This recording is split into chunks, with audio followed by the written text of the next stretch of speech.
thanks, Ted. As you heard, my name is Dweighn Secrist.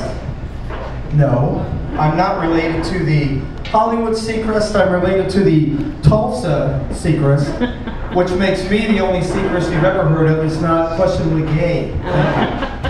So, because I'm from Tulsa and nobody's gay in Tulsa, they checked, and everybody denied it. So, turns out they have pride in Tulsa, and they have parades in Tulsa. They just don't mix the two. But I like the gays. Nothing against the gays. I love the lady boys, but I like the gays. So, after a 6-year hiatus, I went up and got another tattoo. And I don't know if I lost my angst, I don't know if I got old man skin, but for some reason it was just like a rusty nail just pulling down the whole time. It was just terrible, and I didn't know if I could handle the full 4-hour session. And first thing I see is a sign that says there's no crying in tattoo parlors, which meant I had to come up with a plan B and pronto. So anyway, I'm trying to figure out how to run out screaming like a little girl. And there's like a 17, 18-year-old girl next to me in the booth, and she's not saying a word, she's getting her vagina tattooed. And I'm thinking, what in the hell is going on with kids these days? I didn't understand it. I don't recall at the age of 17 ever having a conversation with my friend. Hey man, the new Kiss Live album is out at Music Plus. What do you say we go buy that, or we drop about $100 on pee-hole tattoos? What do you think? Big ready? So I don't know. Kids, must be, I don't know, Harry Potter or something. But hell yeah, I got her phone number. You know, if a girl is making terrible decisions in her life, I figure Uncle Dweighn could be that sweet little cherry on top of what's sure to be a pretty regretful weekend in her life for forever. Pretty much so. For about 30 years, I've been a professional entertainer, and just recently, I decided to go into stand-up comedy instead. Thank you.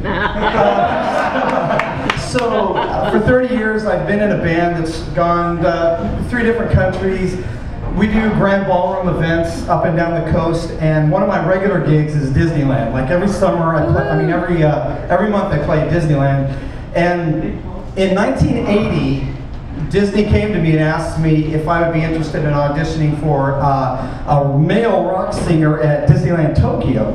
And it would be 6 months I'd be gone. I'd just gotten married. I'd be gone 6 months. I'd make some pretty decent money. And I thought about it, and it turns out to be a win-win for my wife. And so I headed up to LA to the Debbie Reynolds studio, and there was like 200 people there. There was just a table with some of the Disneyland Tokyo people there waiting. And I gave the accompanist my music, and then I went into my song. Shot through the heart, and you're to blame, darling, you get love of a bad name. And then I did this funhouse kick over the top of the mic stand, and there was nothing. They didn't flinch. They didn't say a word. They just said, thank you, next. And so I'm like walking off thinking, man, these Disneyland Tokyo guys must be bomb ass, because, you know, in 1980, that was pretty cool. And so instead of leaving, I wanted to find out what they did pick, you know? So I stayed off to the side, and God's honest truth, the next guy up had white polyester pants, white shiny shoes, a red and white striped vest on, and a straw hat. And he comes out, he gives the accompanist his music, and he pulls one of these. There's no business like show business like no. Just like that, and he got it. He got it. He totally got the job. And I'm thinking, I'm off to the side, and I'm going, excuse me, I had no idea that's what you were looking for. Is there any way I could audition again, just one more time, just real quick? I came from Orange County. And so reluctantly, they went ahead and said that I could go ahead and try it again. So I told the accompanist, you know, I'm going to do this a cappella, you know, I've got this. Second chance, Disneyland Tokyo.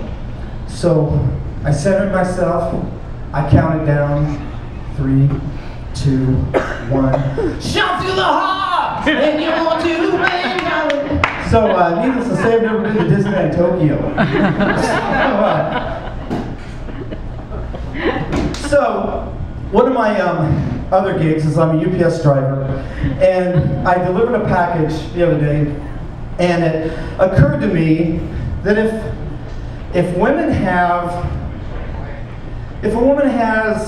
let's say, 3 nipples, or more than 2, I just think she should cover them all. You know, that's just me, call me old-fashioned.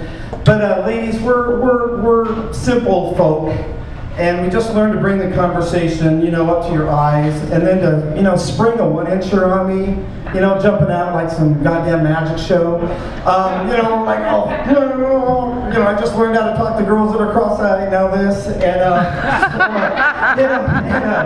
you know, meanwhile I'm thinking, you know, maybe it's not 3. Maybe she's got 2. You know, maybe instead of here and here, it's here and here, and this is just a shiny fun bag. And then you've been talking for 3 minutes, and I still have no idea what you said because I'm kind of, huh? Yeah, that's great. That sounds perfect. Well, call me anytime. I don't know.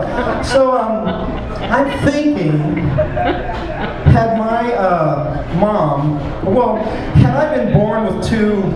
Let's say 2 dicks, and one of them was coming out of, you know, my ear. I would hope my parents would have the wherewithal to have it removed at a young age, certainly before kindergarten. That would make a heck of a first day at school. What? Yeah, school's great, Mom. Yeah, it's perfect. A lot of friends.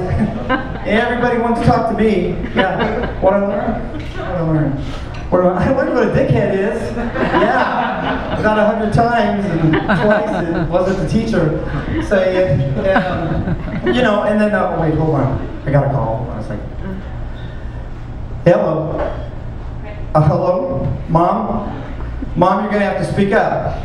No, I still got that boner in my ear. Remember that? That boner that you wouldn't cut off before? Yeah, it's still there. I can hardly hear you. No, it's not the little soldier. No. And I don't like that. I don't put the outfits on anymore, so put nail on them. No. Pretty much I swoop it over the top, put the hat on. Okay, so anyway, that's what I'm saying. If a woman has 3rd nipple, maybe mascara, just make it a nasty mole. That'd be a step up. Or maybe a pasty necklace. You know, I don't know. So anyway, I just want to say my name is Dweighn Secrist. That's my time. Thanks for having me.